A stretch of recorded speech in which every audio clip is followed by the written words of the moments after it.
അർഡിമാസ് PSC talks ഇന്ന് November 14 ശിശുദിനമാണെന്ന് എല്ലാവർക്കും അറിയാം. പിന്നെ ദീപാവലിയും കൂടിയാണ് അല്ലേ. പിന്നെ നമ്മുടെ കൊറോണയുടെ പ്രതിസന്ധിയൊക്കെ ആയതുകൊണ്ട് നമുക്ക് മനസ്സറിഞ്ഞ് അങ്ങോട്ട് ദീപാവലി ഒന്നും ആഘോഷിക്കാൻ പറ്റാത്തൊരു സാഹചര്യമാണ് അല്ലേ. അപ്പൊ ആഘോഷങ്ങളൊന്നും ഇല്ലെങ്കിലും എല്ലാവർക്കും ഞാൻ ആശംസകൾ അറിയിക്കുകയാണ്. അർഡിമാസ് PSC ടോക്സിന്റെ എല്ലാ വ്യൂവേഴ്സിനും ശിശുദിനാശംസകളും ഒപ്പം ദീപാവലി ആശംസകളും. അപ്പോൾ ഇന്നത്തെ ക്ലാസ് ശിശുദിനം സ്പെഷ്യലാണ്. ഇന്ന് നമ്മൾ പഠിക്കുന്നത് ജവഹർലാൽ നെഹ്റുവിനെ കുറിച്ച് തന്നെയാണ്. PSC എക്സാംസിലെ ജവഹർലാൽ നെഹ്റുവിനെയാണ് നമ്മൾ ഇന്ന് ഡിസ്കസ് ചെയ്യുന്നത്. അപ്പോൾ എന്റെ ക്ലാസ് ആദ്യമായി കാണുന്നവർ സബ്സ്ക്രൈബ് ചെയ്യണം. ബെൽ ബട്ടൺ കൂടി എനേബിൾ ചെയ്താൽ എന്റെ ക്ലാസ്സിനെ കുറിച്ചുള്ള നോട്ടിഫിക്കേഷൻസ് നിങ്ങൾക്ക് ലഭിക്കും. നെഹ്റുവിന്റെ ജന്മദിനം നവംബർ 14 എല്ലാവർക്കും അറിയാം. എന്നാൽ വർഷം 1789 നെഹ്റു ജനിച്ചത് 1789 നവംബർ 14. ഇനി അദ്ദേഹത്തിന്റെ മാതാപിതാക്കൾ ആരൊക്കെയാണ്? മോത്തിലാൽ നെഹ്റുവും സ്വരൂപ് റാണിയും. നെഹ്റുവിന്റെ മാതാപിതാക്കൾ മോത്തിലാൽ നെഹ്റുവും സ്വരൂപ് റാണിയും.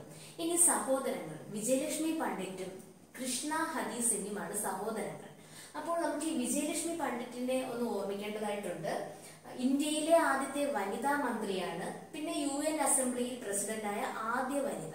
നമ്മൾ വനിതകൾ എന്നുള്ള വിഭാഗത്തിൽ നമ്മൾ പഠിക്കും, എന്നാലും ഇവിടെ ഒന്ന് ഓർമ്മിപ്പിച്ചു എന്നേ ഉള്ളൂ. വിജയലക്ഷ്മി പണ്ഡിറ്റ്, നെഹ്റുവിന്റെ സഹോദരിയായ വിജയലക്ഷ്മി പണ്ഡിറ്റ് ആരായിരുന്നു? ഇന്ത്യയിലെ ആദ്യത്തെ വനിതാ മന്ത്രി. പിന്നെന്താണ്? UN അസംബ്ലിയിൽ പ്രസിഡന്റായ ആദ്യ വനിത.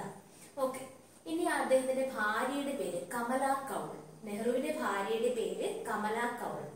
അടുത്തത് അദ്ദേഹത്തിന്റെ മകൾ എല്ലാവർക്കും അറിയാം അല്ലെ. നമ്മുടെ ആദ്യത്തെ വനിതാ പ്രധാനമന്ത്രി ഇന്ദിരാഗാന്ധി. ഇന്ദിരാഗാന്ധിയുടെ ശരിക്കുള്ള പേര് ഇന്ദിരാ പ്രിയദർശിനി എന്നാണ്. അപ്പോൾ നെഹ്റുവിന്റെ മകളുടെ പേര് ഇന്ദിരാ പ്രിയദർശിനി. പിന്നെ ഇദ്ദേഹത്തിന്റെ വീട്, ഇദ്ദേഹത്തിന്റെ ഭവനം അറിയപ്പെടുന്നത് ആനന്ദ് ഭവൻ എന്നാണ്. ഉത്തർപ്രദേശിലെ അലഹബാദിലെ ആനന്ദ് ഭവനിലാണ് നെഹ്റു താമസിച്ചിരുന്നത്. ആനന്ദ് ഭവൻ നെഹ്റുവിന്റെ വീട്. അത് ശരിക്കും പറഞ്ഞാൽ കുടുംബ വീടാണ്. പിന്നെ അദ്ദേഹത്തിന്റെ ജന്മഗൃഹം ഏത് എന്ന് ചോദിച്ചാൽ തീൻമൂർത്തി ഭവനാണ്. നെഹ്റുവിന്റെ ജന്മഗൃഹം തീൻമൂർത്തി ഭവൻ. നെഹ്റുവിന്റെ ഭവനം എന്ന് പൊതുവെ ചോദിക്കുകയാണെങ്കിൽ ആനന്ദ ഭവൻ. ഓക്കെ. ജന്മഗൃഹമാണ് തീൻമൂർത്തി ഭവൻ. അപ്പൊ നമ്മൾ എന്തൊക്കെയാണ്? 1889 നവംബർ 14 നെഹ്റു ജനിച്ചത്. പിന്നെ എന്താണ് പാരന്റ്സ് ആരൊക്കെയാണ്?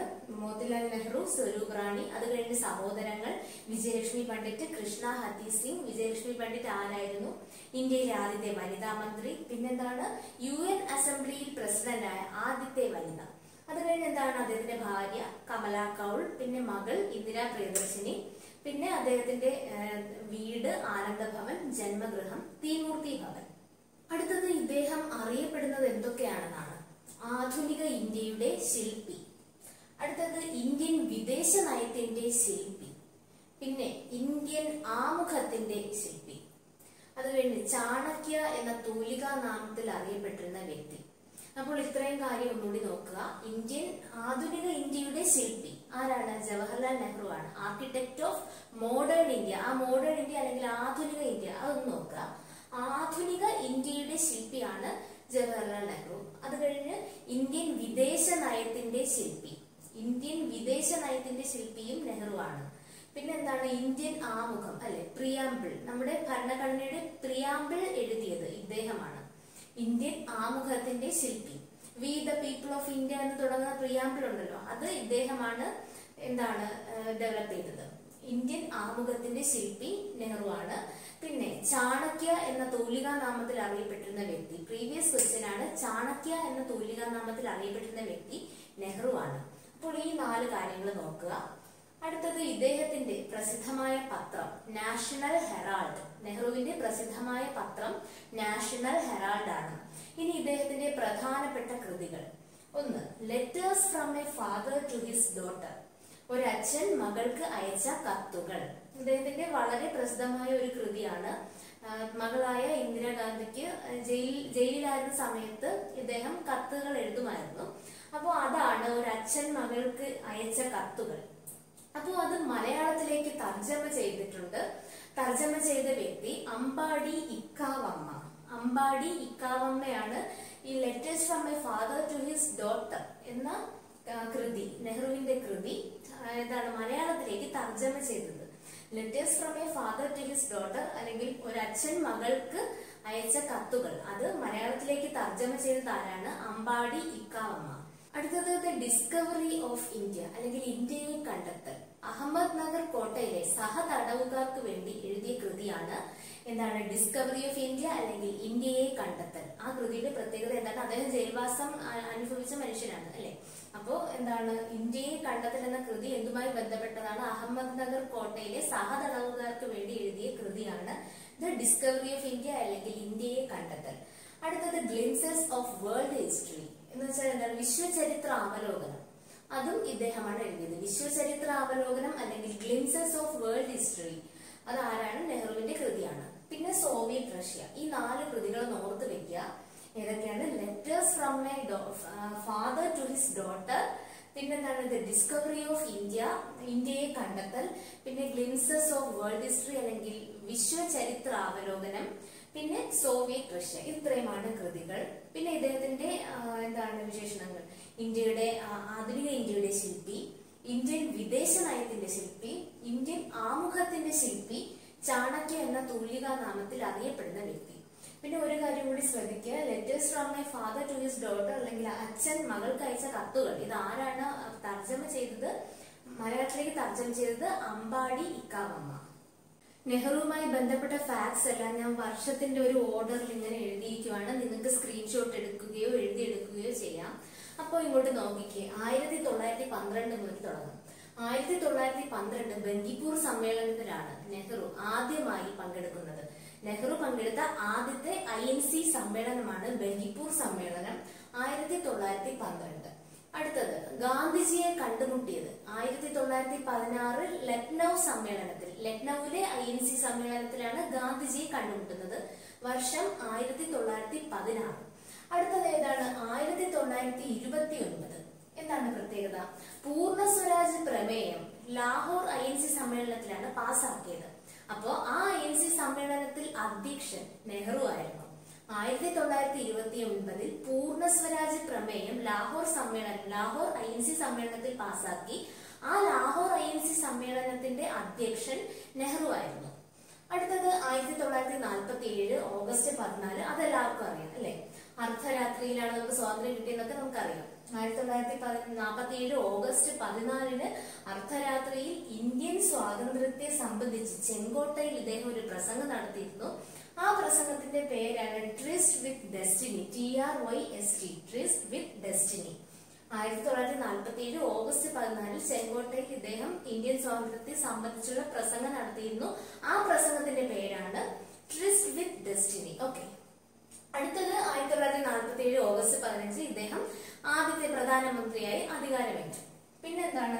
അടുത്തത് 1952 national development council. National development council രൂപീകൃതമായത് 1952. അത് ഇമ്പോർട്ടന്റ് ആണ്. നാഷണൽ ഡെവലപ്മെന്റ് കൗൺസിൽ രൂപീകൃതമായ വർഷം 1952. അപ്പോൾ അത് രൂപീകൃതമായപ്പോൾ അധ്യക്ഷനായ നാഷണൽ ഡെവലപ്മെന്റ് കൗൺസിലിന്റെ അധ്യക്ഷനായ ആദ്യത്തെ പ്രധാനമന്ത്രി ആരാണ്? നെഹ്റു ആണ്. അടുത്തത് 1954 ജൂൺ 28. എന്താണ്? അത് ഇമ്പോർട്ടന്റ് ആണ്. ചൈനീസ് പ്രധാനമന്ത്രിയായ ചൗ എൻ ലായുമായി പഞ്ചശീല തത്വങ്ങൾ ഒപ്പുവെച്ചു. ചൗ എൻ ലാ ആരാണ്? ചൈനീസ് പ്രധാനമന്ത്രിയാണ്. വർഷം 1954 ജൂൺ 28. എന്താണ് സംഭവിച്ചത്? പഞ്ചശീല തത്വങ്ങളിൽ ഒപ്പുവെച്ചു. ചൈനീസ് പ്രധാനമന്ത്രിയായ ചൗ എൻ ലായുമായിട്ട് പഞ്ചശീല തത്വങ്ങളിൽ ഒപ്പുവെച്ചു. ഈ പറഞ്ഞ ഓരോ വാക്കും ഇമ്പോർട്ടന്റ് ആണ്. പിന്നെ ഈ ഡേറ്റും 1954 ജൂൺ 28. ആരുമായിട്ടാണ്? ചൈനീസ് പ്രധാനമന്ത്രി. പേര് ചൗ എൻ ലാ. അദ്ദേഹമായിട്ട് എന്താണ്? പഞ്ചശീല തത്വങ്ങളിൽ നെഹ്റു ആണ് ഒപ്പുവെച്ചത്. അടുത്തത് 1955 ഇദ്ദേഹത്തിന് ഭാരതരത്നം ലഭിക്കുന്നത്. പിന്നെ 1959 എന്താണ്? പഞ്ചായത്തി രാജ് ഉദ്ഘാടനം ചെയ്ത പ്രധാനമന്ത്രിയാണ് നെഹ്റു. 1959 പഞ്ചായത്തി രാജ് നെഹ്റു ഉദ്ഘാടനം ചെയ്തത്. അടുത്തത് 1961 ഗോവയെ പോർച്ചുഗീസ് ഭരണത്തിൽ നിന്ന് മോചിപ്പിക്കുമ്പോൾ പ്രധാനമന്ത്രി ആയിരുന്നത് ആരായിരുന്നു? നെഹ്റു ആയിരുന്നു. 1961 ഗോവയെ പോർച്ചുഗീസ് ഭരണത്തിൽ നിന്ന് മോചിപ്പിക്കുമ്പോൾ എന്താണ് പ്രധാനമന്ത്രി ആയിട്ടിരുന്നത്? നെഹ്റു ആണ്. അപ്പൊ വർഷങ്ങൾ ഞാൻ ഇപ്പൊ പറഞ്ഞത് ഏതൊക്കെയാണ്? 1912 ബന്ദിപ്പൂർ സമ്മേളനം, നെഹ്റു പങ്കെടുത്ത ആദ്യത്തെ ANC സമ്മേളനം. പിന്നെ 1916 ഗാന്ധിജിയുമായിട്ടുള്ള മീറ്റിംഗ് എവിടെയാണ്? ലക്നൗ സമ്മേളനത്തിൽ അല്ലെ. പിന്നെ 1929 പൂർണ്ണ സ്വരാജ് പ്രമേയം പാസാക്കിയ ANC സമ്മേളനം. ആ ANC സമ്മേളനത്തിന്റെ അധ്യക്ഷനായിരുന്നു ഇദ്ദേഹം. പിന്നെ 1947 ഓഗസ്റ്റ് 14 അർദ്ധരാത്രിയിലെ പ്രസംഗം സ്വാതന്ത്ര്യത്തെ സംബന്ധിച്ചുള്ള ഏതാണ്? ട്രിസ്റ്റ് വിത്ത് ഡെസ്റ്റിനി. അടുത്തത് 1947 ഓഗസ്റ്റ് 15 അധികാരമേറ്റു, പ്രധാനമന്ത്രിയായിട്ട് അധികാരമേറ്റു. പിന്നെ 1952 നാഷണൽ ഡെവലപ്മെന്റ് കൗൺസിൽ രൂപീകൃതമായി. അപ്പോൾ അതിന്റെ അധ്യക്ഷനായിരുന്ന പ്രധാനമന്ത്രി ആരായിരുന്നു? നെഹ്റു ആയിരുന്നു. പിന്നെ 1954 ജൂൺ 28 എന്തായിരുന്നു? ചൈനീസ് പ്രധാനമന്ത്രിയായ ചൗൻലായുമായിട്ട് പഞ്ചശീല തത്വങ്ങളിൽ ഒപ്പുവെച്ചു. അത് കഴിഞ്ഞ് 1955 എന്താണ്? ഭാരതരത്ന ലഭിച്ചു. പിന്നെ 1959 പഞ്ചായത്തി രാജ് ഉദ്ഘാടനം ചെയ്തു. പിന്നെ 1961 ഗോവയെ പോർച്ചുഗീസ് ഭരണത്തിൽ നിന്ന് മോചിപ്പിക്കുമ്പോൾ പ്രധാനമന്ത്രി ആരായിരുന്നു? നെഹ്റു ആയിരുന്നു. 1964 നെഹ്റു അന്തരിച്ചു. അധികാരത്തിലിരിക്കെ അന്തരിച്ച ആദ്യത്തെ പ്രധാനമന്ത്രിയാണ് നെഹ്റു.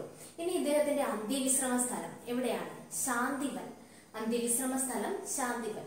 അപ്പോൾ 64 ഇദ്ദേഹം അന്തരിച്ചു. തൊട്ടടുത്ത വർഷം 65 ജവഹർലാൽ നെഹ്റു അന്തർദേശീയ ധാരണാ പുരസ്കാരം നൽകി തുടങ്ങി. 15 ലക്ഷം രൂപയാണ് അതിന്റെ പ്രൈസ് മണി. അത് ആദ്യമായി ലഭിച്ച വനിത മദർ തെരേസയാണ്. അപ്പോൾ 65 മുതൽ ഏത് പുരസ്കാരമാണ് നൽകി തുടങ്ങിയത്? ജവഹർലാൽ നെഹ്റു അന്തർദേശീയ ധാരണാ പുരസ്കാരം. അത് ആദ്യമായി ലഭിച്ച വനിത മദർ തെരേസയാണ്. ഇനി പിന്നെന്താണ്? നെഹ്റു പുരസ്കാരം ലഭിച്ച ആദ്യ വനിത മദർ തെരേസയാണെന്ന് പറഞ്ഞു. അടുത്തത് ഏറ്റവും കൂടുതൽ കാലം പ്രധാനമന്ത്രിയായിരുന്ന വ്യക്തി. ഞാൻ ഈ കാലം അണ്ടർലൈൻ ചെയ്തിട്ടുണ്ട്. ഏറ്റവും കൂടുതൽ തവണ, ഏറ്റവും കൂടുതൽ വർഷം, ഏറ്റവും കൂടുതൽ കാലം, അങ്ങനെയൊക്കെ ചോദിക്കുമ്പോൾ ഡിഫറെന്റ് ആയിട്ടുള്ള ആൻസേഴ്സ് ആണ്. ഒരേ വ്യക്തികളായിരിക്കത്തില്ല ചിലപ്പോൾ. അപ്പൊ ഇവിടെ എന്താണ്? ഏറ്റവും കൂടുതൽ കാലം അല്ലെ. അപ്പൊ ഏറ്റവും കൂടുതൽ കാലം പ്രധാനമന്ത്രിയായിരുന്ന വ്യക്തി എന്ന് ചോദിച്ചാൽ മാത്രമേ ജവഹർലാൽ നെഹ്റു എഴുതാവൂ. അടുത്തത് അവിശ്വാസ പ്രമേയം നേരിട്ട ആദ്യത്തെ പ്രധാനമന്ത്രി. അവിശ്വാസ പ്രമേയം നേരിട്ട ആദ്യത്തെ പ്രധാനമന്ത്രിയാണ് ജവഹർലാൽ നെഹ്റു. അടുത്തത് കേരള നിയമസഭയെ അഭിസംബോധന ചെയ്ത ആദ്യത്തെ പ്രധാനമന്ത്രി. കേരള നിയമസഭയെ അഭിസംബോധന ചെയ്ത ആദ്യത്തെ പ്രധാനമന്ത്രിയാണ് നെഹ്റു. ഇനി ഏറ്റവും കൂടുതൽ തവണ INC പ്രസിഡന്റ് ആയ വ്യക്തി. ഇന്ത്യൻ നാഷണൽ കോൺഗ്രസിന്റെ പ്രസിഡന്റ് ആയി 8 തവണയാണ് കേട്ടോ. അപ്പോൾ ഏറ്റവും കൂടുതൽ തവണ എന്ന് ചോദിച്ചാൽ മാത്രമേ നെഹ്റു എഴുതാവൂ. INC പ്രസിഡന്റ് ഏറ്റവും കൂടുതൽ തവണ ആയ വ്യക്തിയാണ് നെഹ്റു. പിന്നെ ഏറ്റവും കൂടുതൽ കാലം പ്രധാനമന്ത്രിയായിരുന്ന വ്യക്തി. INC പ്രസിഡന്റ് ആണെങ്കിൽ ഏറ്റവും കൂടുതൽ തവണയാണ്, 8 തവണയാണ് ഇദ്ദേഹം INC പ്രസിഡന്റ് ആയിട്ടുള്ളത്. അപ്പോൾ ഇത്രയും കാര്യങ്ങൾ ഓർത്തിരിക്കുക. മറ്റു പ്രസിദ്ധരായ വ്യക്തികൾ നെഹ്റുവിനെ വിശേഷിപ്പിച്ചത് എന്തൊക്കെയാണെന്ന് നോക്കാം. ടാഗോർ വിശേഷിപ്പിച്ചത് ഋതുരാജൻ എന്നാണ്. നെഹ്റുവിനെ ടാഗോർ വിശേഷിപ്പിച്ചത് ഋതുരാജൻ. നെഹ്റുവിനെ ആരാണ് ഋതുരാജൻ എന്ന് വിശേഷിപ്പിച്ചത്? ടാഗോർ. അടുത്തത് ഞാൻ പോയാൽ അദ്ദേഹം എന്റെ ഭാഷ സംസാരിക്കും എന്ന് നെഹ്റുവിനെ കുറിച്ച് പറഞ്ഞത് ഗാന്ധിജിയാണ്. ഗാന്ധിജി എന്താണ് പറഞ്ഞത്? ഞാൻ പോയാൽ അദ്ദേഹം എന്റെ ഭാഷ സംസാരിക്കും. ഗാന്ധിജി തന്റെ പിൻഗാമിയായി തിരഞ്ഞെടുത്തത് നെഹ്റു ആണ്. വ്യക്തി സത്യാഗ്രഹത്തിനായി ഗാന്ധിജി തിരഞ്ഞെടുത്ത രണ്ടാമത്തെ വ്യക്തിയാണ് നെഹ്റു. അപ്പോൾ തന്റെ പിൻഗാമിയാണെന്ന് ഗാന്ധിജി പറഞ്ഞത് ആരെയാണ്? നെഹ്റുവിനെയാണ്. പിന്നെ വ്യക്തി സത്യാഗ്രഹത്തിനായി ഗാന്ധിജി തിരഞ്ഞെടുത്ത രണ്ടാമത്തെ വ്യക്തിയാണ് നെഹ്റു. അടുത്തത് ഭയത്തിന്റെയും വെറുപ്പിന്റെയും മേൽ വിജയം നേടിയ വ്യക്തി എന്ന് നെഹ്റുവിനെ വിശേഷിപ്പിച്ചത് വിൻസ്റ്റൺ ചർച്ചിലാണ്. ഭയത്തിന്റെയും വെറുപ്പിന്റെയും മേൽ വിജയം നേടിയ വ്യക്തി എന്ന് നെഹ്റുവിനെ വിശേഷിപ്പിച്ചത് വിൻസ്റ്റൺ ചർച്ചിലാണ്. അപ്പോൾ ഇത്രയും കാര്യങ്ങളാണ് നെഹ്റുവിനെ മറ്റു പ്രസിദ്ധരായ വ്യക്തികൾ വിശേഷിപ്പിച്ചത്. ഇനി നെഹ്റു വിശേഷിപ്പിച്ചത് എന്താണെന്ന് നോക്കാം. നെഹ്റു ശിവകാശിയെ വിശേഷിപ്പിച്ചത് കുട്ടി ജപ്പാൻ. കുട്ടി ജപ്പാൻ, ശിവകാശിയെയാണ് നെഹ്റു അങ്ങനെ വിശേഷിപ്പിച്ചത്. പിന്നെ ഊട്ടിയെ മലകളുടെ റാണി. ഊട്ടിയെ വിശേഷിപ്പിച്ചത് മലകളുടെ റാണി. അടുത്തത് മണിപ്പൂരിനെ ഇന്ത്യയുടെ രത്നം. ഇന്ത്യയുടെ രത്നം മണിപ്പൂരാണ്, എല്ലാവർക്കും അറിയാം അല്ലെ. രത്നം മണി അത് തമ്മിൽ കണക്ട് ചെയ്യാലോ. ഇന്ത്യയുടെ രത്നം എന്ന് മണിപ്പൂരിനെ വിശേഷിപ്പിച്ചത് നെഹ്റു ആണ്. ഇനി അണക്കെട്ടുകൾ, ഭാരതീയ ക്ഷേത്രങ്ങൾ. അണക്കെട്ടുകളെ എന്താണ് വിശേഷിപ്പിച്ചത്? ഭാരതീയ ക്ഷേത്രങ്ങൾ. അപ്പോൾ ശിവകാശിയെ കുട്ടി ജപ്പാൻ, പിന്നെ ഊട്ടിയെ മലകളുടെ റാണി, മണിപ്പൂരിനെ ഇന്ത്യയുടെ രത്നം, അണക്കെട്ടുകളെ ഭാരതീയ ക്ഷേത്രങ്ങൾ. അടുത്തത് ഷേഖ് അബ്ദുള്ളയെ കാശ്മീർ സിംഹം എന്ന് വിശേഷിപ്പിച്ചത് നെഹ്റു ആണ്. ഷേഖ് അബ്ദുള്ളയെ കാശ്മീർ സിംഹം. അടുത്തത് റാണി ഗൈഡിലുവിനെ നാഗന്മാരുടെ റാണി എന്ന് വിശേഷിപ്പിച്ചു. ആരാണ് റാണി ഗൈഡിലു? സ്വാതന്ത്ര്യ സമര സേനാനിയാണ്. വടക്കു കിഴക്കൻ സംസ്ഥാനങ്ങളിൽ നിന്നുള്ള സ്വാതന്ത്ര്യ സമര സേനാനിയാണ്. നാഗാലാൻഡ് ഒക്കെ വന്നിട്ട് വടക്കു കിഴക്കൻ സംസ്ഥാനമാണല്ലോ. അപ്പൊ അതുകൊണ്ടായിരിക്കാം നാഗന്മാരുടെ റാണി എന്ന് റാണി ഗൈഡിലുവിനെ വിശേഷിപ്പിച്ചത് ആരാണ്? നെഹ്റു ആണ്.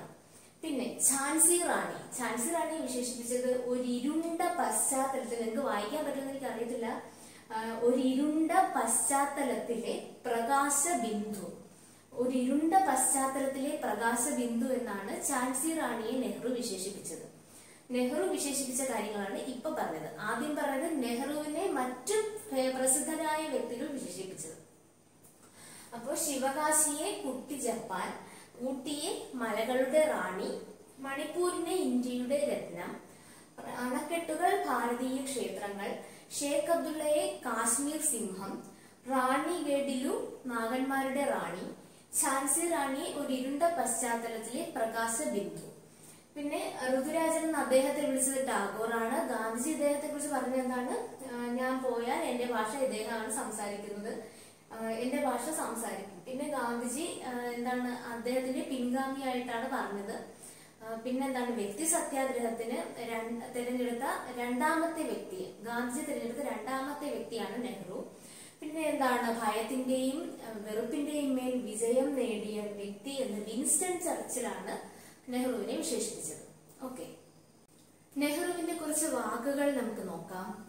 ലോകം മുഴുവൻ ഉറങ്ങിക്കിടക്കുമ്പോൾ ഒരു രാജ്യം സ്വാതന്ത്ര്യത്തിലേക്ക് ഉണർന്നെണീക്കുന്നു എന്ന് പറഞ്ഞത് നെഹ്റു ആണ്. ഇത് നിങ്ങൾ എല്ലാവരും കേട്ടിട്ടുള്ളതായിരിക്കും അല്ലെ?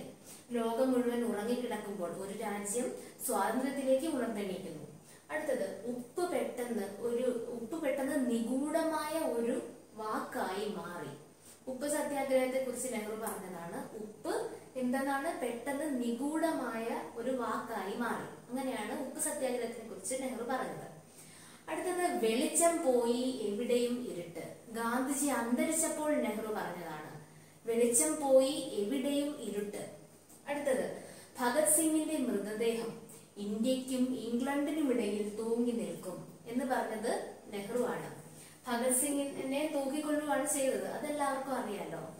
അപ്പോ ഭഗത് സിംഗിന്റെ മൃതദേഹം ഇന്ത്യക്കും ഇംഗ്ലണ്ടിനും ഇടയിൽ തൂങ്ങി നിൽക്കും എന്ന് പറഞ്ഞത് ആരാണ്? ജവഹർലാൽ നെഹ്റു ആണ്. അടുത്തത് 1935 ഗവൺമെന്റ് ഓഫ് ഇന്ത്യ ആക്ടിനെ ഇദ്ദേഹം വിശേഷിപ്പിച്ചത് ശക്തിയേറിയ ബ്രേക്ക് ഉള്ളതും എഞ്ചിൻ ഇല്ലാത്തതുമായ യന്ത്രം. ശക്തിയേറിയ ബ്രേക്ക് ഉള്ളതും എഞ്ചിൻ ഇല്ലാത്തതുമായ യന്ത്രം എന്ന് വിശേഷിപ്പിച്ചത് എന്തിനെയാണ്? 1935 ഗവൺമെന്റ് ഓഫ് ഇന്ത്യ ആക്ടിനെയാണ് അദ്ദേഹം അങ്ങനെ വിശേഷിപ്പിച്ചത്. ശക്തിയേറിയ ബ്രേക്ക് ഉള്ളതും എഞ്ചിൻ ഇല്ലാത്തതുമായ യന്ത്രം എന്ന് വിശേഷിപ്പിച്ചത് 1935 ഗവൺമെന്റ് ഓഫ് ഇന്ത്യ ആക്ടിനെയാണ്. അടുത്തത് 1957 ലോക്സഭയിൽ പറഞ്ഞ കാര്യമാണ്. വിദേശകാര്യങ്ങൾ ആഭ്യന്തര കാര്യങ്ങളെ പിന്തുടരും. 1957 ലോക്സഭയിൽ പറഞ്ഞതാണ് വിദേശകാര്യങ്ങൾ ആഭ്യന്തര കാര്യങ്ങളെ പിന്തുടരും. പിന്നെ എന്താണ്? കൃഷി പരാജയപ്പെട്ടാൽ സർക്കാരും രാഷ്ട്രീയവും പരാജയപ്പെടും. കൃഷി പരാജയപ്പെട്ടാൽ സർക്കാരും രാഷ്ട്രീയവും പരാജയപ്പെടും. അപ്പൊ ഇത്രയും കാര്യങ്ങളാണ്. ഒന്നുകൂടി നോക്കാം. ലോകം മുഴുവൻ ഉറങ്ങിക്കിടക്കുമ്പോൾ ഒരു രാജ്യം സ്വാതന്ത്ര്യത്തിലേക്ക് ഉണർന്നെണീക്കുന്നു.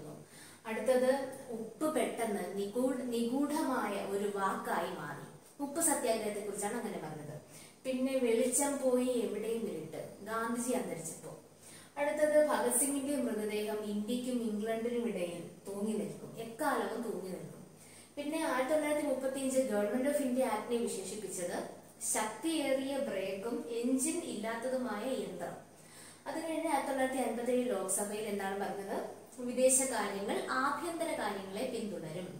പിന്നെന്താണ്? കൃഷി പരാജയപ്പെട്ടാൽ സർക്കാരും രാഷ്ട്രീയവും പരാജയപ്പെടും. ഇത്രയുമാണ് നെഹ്റു പറഞ്ഞ വാക്കുകൾ. ശിശുദിനത്തോടനുബന്ധിച്ച് നെഹ്റുവിനെ കുറിച്ചുള്ള ക്ലാസ് ആണ് ഇന്ന് കണ്ടക്ട് ചെയ്തത്. PSC പരീക്ഷകളിലെ നെഹ്റു, അതാണ് നമ്മൾ ഇന്ന് ഡിസ്കസ് ചെയ്തത്. അപ്പോൾ നെഹ്റുവിനെ കുറിച്ചുള്ള ഓൾമോസ്റ്റ് എല്ലാ ഫാക്ട്സും ഞാൻ ഇൻക്ലൂഡ് ചെയ്യാൻ ശ്രമിച്ചിട്ടുണ്ട്. നെഹ്റു അറിയപ്പെടുന്നത്, പിന്നെ നെഹ്റുവിന്റെ പ്രധാനപ്പെട്ട കൃതികൾ, പത്രം, പിന്നെന്താണ് നെഹ്റുവിന്റെ ഇമ്പോർട്ടന്റ് ആയിട്ടുള്ള വർഷങ്ങൾ, അതൊരു ഓർഡറിൽ നമ്മൾ ഡിസ്കസ് ചെയ്തു. അപ്പൊ അത് നിങ്ങൾ നന്നായിട്ട് പഠിക്കുക.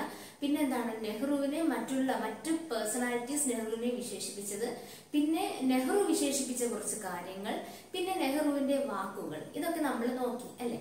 അപ്പോൾ ഇന്നത്തെ ക്ലാസ് ഇവിടെ വൈൻഡപ്പ് ചെയ്യുവാണ്. എല്ലാവർക്കും ഒരിക്കൽ കൂടി ശിശുദിനാശംസകൾ, ദീപാവലി ആശംസകൾ. അടുത്ത ക്ലാസ്സിൽ മറ്റൊരു ടോപ്പിക്കുമായി വീണ്ടും വരുന്നതായിരിക്കും. അതുവരേക്കും എല്ലാവർക്കും ബൈ ബൈ.